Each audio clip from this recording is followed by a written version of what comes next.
Hello everyone. So as we come to chapter A2, which is titled Impact of Colonial Rule, this chapter essentially has four topics in it. First is social background of Indian nationalism. Second is modernization of Indian traditions.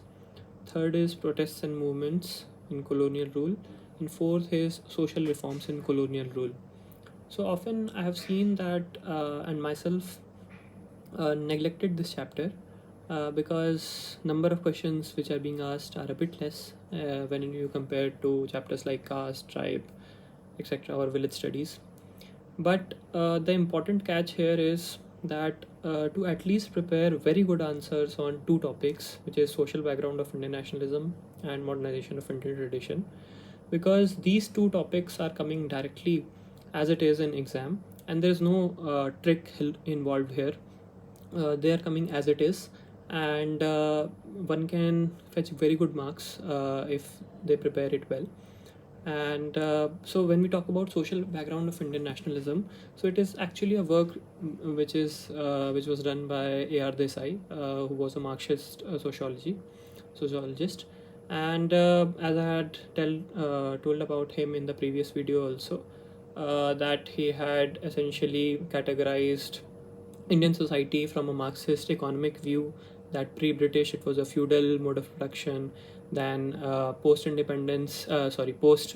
coming of British emperors, it was capitalist mode of production. They were exploiting Indian resources by their trade policies, forest policies, agricultural policies. Then post the departure of British and post independence, it was a socialist mode of production, according to Desai, which had its own failures. So he had described 3 decades: decade of hope, content, discontent, and despair. So he's largely looking at it from an economic standpoint, and so is this topic. For example, social background of Indian nationalism. So first, you have to have a very good understanding of what is nation, what is state, which is also a topic in paper one, and then you have to fit into what is Indian nationalism. So there are different type of nationalism: reactionary nationalism, constructive nationalism, coercive nationalism, developmental nationalism. So which category was Indian nationalism fitting into?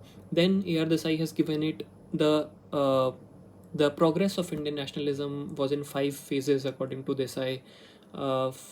Initially, the birth of Congress. Then initially it was limited to uh, it was not a mass movement, it was restricted to a class movement. Then it became a mass movement. So different phases, and that too based on economic view, that how why peasants participated in huge numbers, why laborers participated in huge number, and so on and so forth. So you have to prepare a very good answer, ideally 1 page notes or 1.5 page notes on social background of Indian nationalism, because it is coming as it is. Similarly, for the second topic, which is modernization of Indian tradition, it is a very popular work by Professor Yogendra Singh.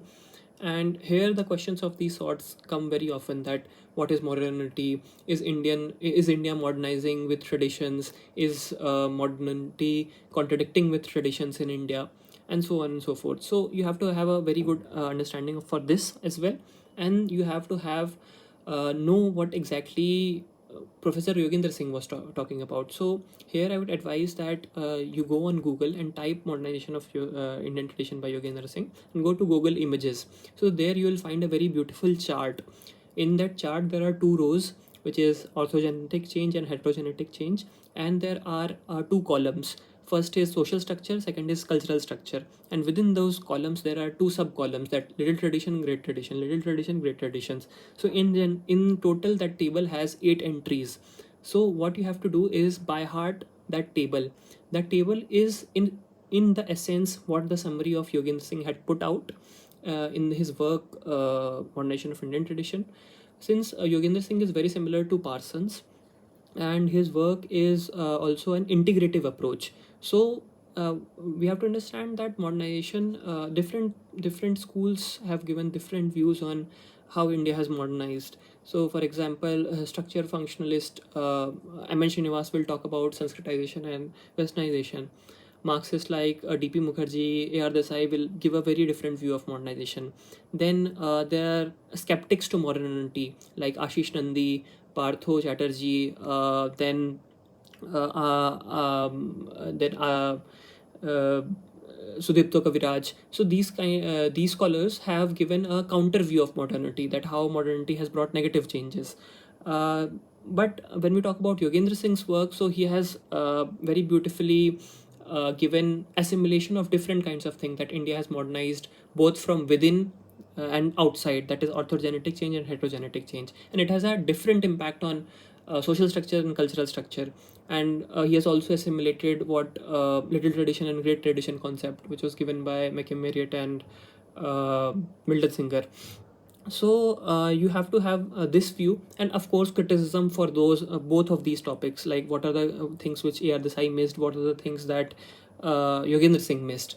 So you can have a look at these and prepare a one page or a 1.5 page answer ideally for this.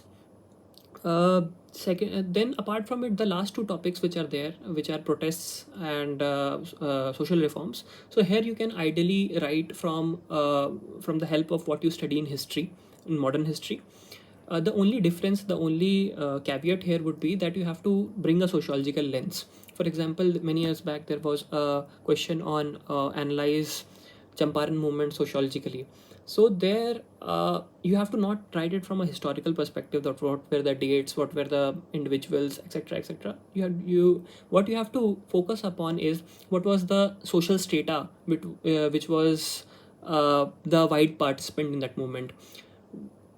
You have to relate it from the topic of social movement which is there in sociology, that what was the features of Champaran Satyagraha when it comes to as a social movement.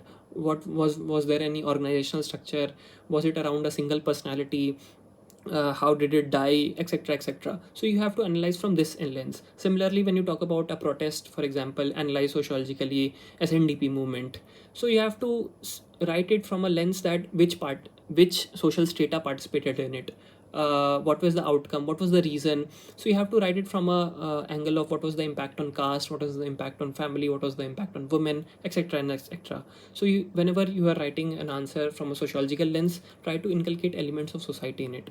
So overall, this was what I felt is the summary and the important things which are to be studied.